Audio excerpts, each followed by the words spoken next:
Good morning from Fast Company. Here's our daily look into what's driving today's creative business leaders. If you've been on the job market recently, you know how challenging it can be. Lots of tech companies, for example, are pulling back on hiring. Federal workers are being laid off by the thousands, and some types of jobs are simply not as available as they once were. Particularly in short supply are those prized white-collar positions paying $94,000 or more.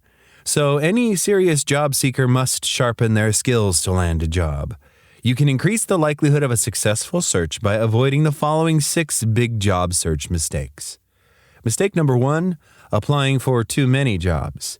The first mistake is applying for too many jobs and, as a result, not giving enough time to any one application.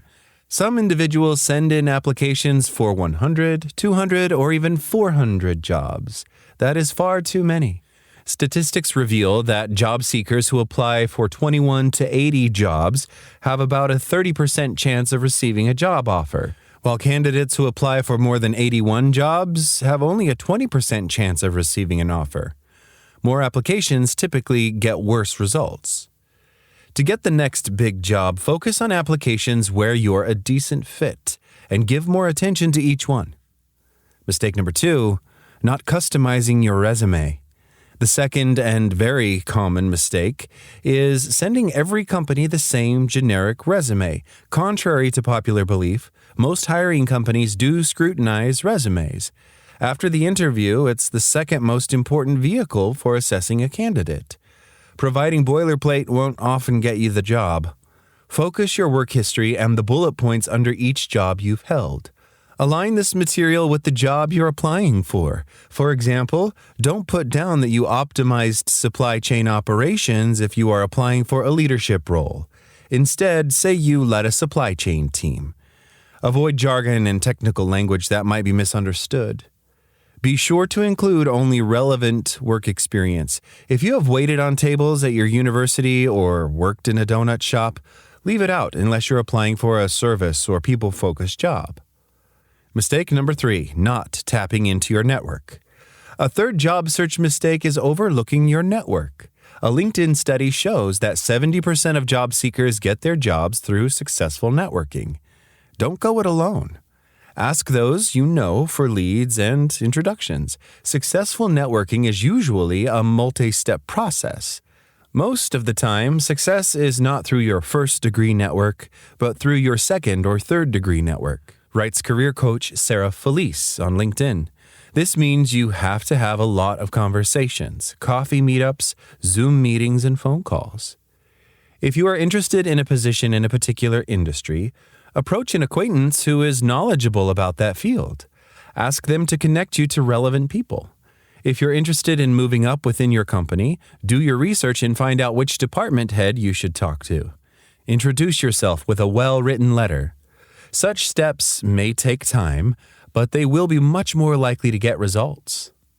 Mistake number 4, poor interview prep. To ace the interview, you've got to research the company and the job, prepare a script to guide you, and develop answers to possible questions. The knowledge you gain as you prepare will enable you to align your background with the company's culture and the job. It will also help you ask intelligent questions and show that you take the company and job seriously. An interview script will provide an all-important guide for you. It doesn't have to be memorized or delivered verbatim. It simply will remind you how you want to open the conversation, what your message is, how you are going to develop your message, and how you will close the conversation. Without a script to guide you, you won't come across as clear-minded and confident. For more discussion of how and why to prepare a script for your job interviews, see my book, The Job Seeker Script. Mistake number 5, using weak language. Be mindful of the words you use throughout the interview process. Eliminate anything that has negative overtones. That includes phrases like, I can't, I don't, I'm not sure, or I don't know. Eliminate filler words like ah, and you know.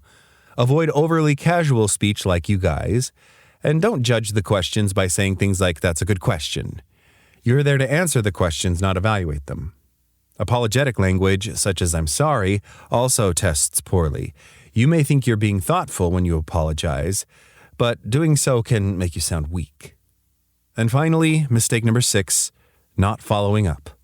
The final job search mistake to avoid is not following up after your interview or a conversation with someone you networked with. Write a note of thanks, an email, or an actual written note, and do so promptly. People appreciate that thoughtfulness, and often it will make all the difference if someone is deliberating about hiring you. That's all today from Fast Company. Talk to you tomorrow.